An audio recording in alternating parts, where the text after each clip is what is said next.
Hey church, Pastor Benji here. What comes to mind for you when I say this word, conflict? For some of you, your heart rate just went up a little bit. For some of you, you're going, yay, that sounds like a great problem I can solve. I love to resolve conflict. Conflict has always been a part of who we are as human beings. Conflict has been a part of the beginning of time, even outside of humanity. We learn from Scripture that even God and his angels had conflict in the great controversy. So conflict is something that is just part of life, isn't it? But as Christians, what do we do with conflict? What is healthy conflict? There's been lots of books. Even a couple years ago, we brought in a speaker to talk about conflict in the workplace. How do we have crucial conversations in our workplace, in our homes, with our loved ones? This year in America, in 2020 and even into 2021, we've been talking a lot about conflict. We've seen a lot of conflict happening on our news web feeds. We've seen a lot of conflict over the years on our Facebook feeds. So what do we do as Christians with that conflict? What does the Bible have to say? This week in your discipleship classes, you're going to be talking about conflict. You know, one of the things that's really interesting, you're going to be looking at these stories from Ephesians chapter 4.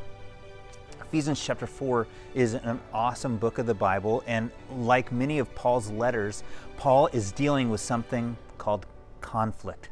And these new churches that he's planted, people have had different ideas exactly what church should look like. And in Ephesians chapter 4, it's one of three different places in the Bible that you might recognize that lists spiritual gifts. But I love the beginning of Ephesians chapter 4.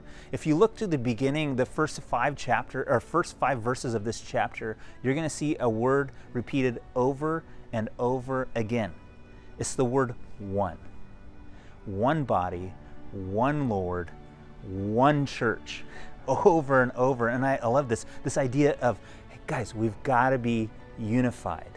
We've got to come together. In fact, if anybody should be unified, it should be believers in Jesus. Like, there's no reason why churches should be fighting amongst each other. Paul's saying that, and it's actually a message for us today. And here's what I love about this. Paul takes this idea of one, and then he goes on to say, we have many gifts. So in this oneness, in this unity, there's going to be diversity.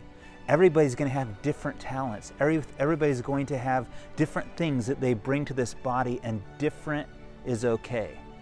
In fact, he also, in the book of Romans, says it was this idea of this body that kind of comes together and works well together. I love that idea that even as we're searching for unity, there's going to be uniqueness within that unity. How do we work with that today? I also want to look at John chapter 13, verse 35. It's one of my favorite verses. In fact, one of the first songs I ever learned how to play on guitar, because it was only 2 chords long. It says, "And they'll know we are Christians by our love, by our love." Some of you from the 70s might recognize that song. It was a popular song then. But it's a verse taken directly from John chapter 13, verse 35. It says, people are going to know that you're followers of mine by your love. Do people know that you're a follower of Jesus because of how loving you are? Is that the defining characteristic on your social media feed? Is that the defining characteristic in your house, in your work? That people know that you're a follower of Jesus because you love. Because that is the unifying thing of all these gifts, is love. So I encourage you, in your small groups this week, have some conflict. Come together, figure out how do we work through these things, because Christians need to learn how, more than anybody else, how to push through and push beyond to come together as one, unified in Jesus. Good luck with your small groups this week.